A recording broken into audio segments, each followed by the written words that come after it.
sisters and brothers, and welcome back here at Biyahe ni Bro. At ngayon po, nandito pa rin kami sa Rome, Italy, at kasama ko po ang mga Pilipino community.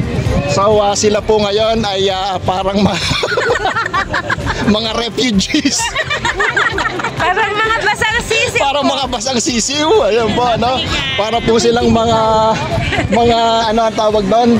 Yung slaughter. Mga homeless. Ayan. Homeless. So kami po ngayon ay nandito sa Parco Appia Antica. Aparela?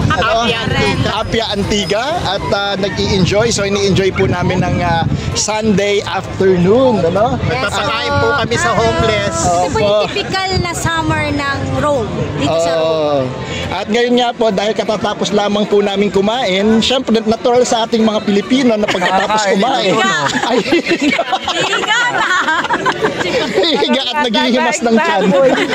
Parang patabain baboy ho. Para mga patabain baboy. So, alam pa naman po natin na ang ating mga kapatid na Pilipino dito ay talaga namang nagsisikap, nagpatrabaho.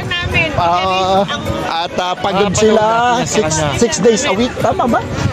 At itong linggo ay panahon ng pamamahinga. Kaya nga sabi nga, sa araw ng linggo, it's the Lord's Day.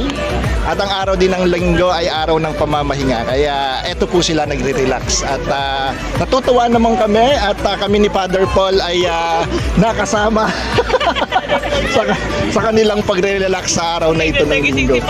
Okay, at baka may mga gusto kayong batiin ng mga kamag-anak nyo sa Pilipinas. Hello!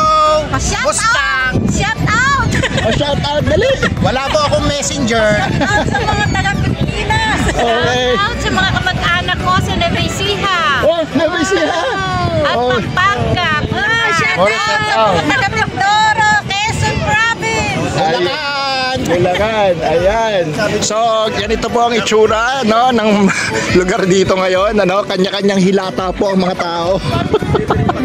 Ayan. Opo. So, pumunta po kayo dito. Sabi nga, eat all you can pagkasama nyo ang mga Pinoy. At magkita-kita po tayong muli dito lang sa Ang Biyahe ni Bro!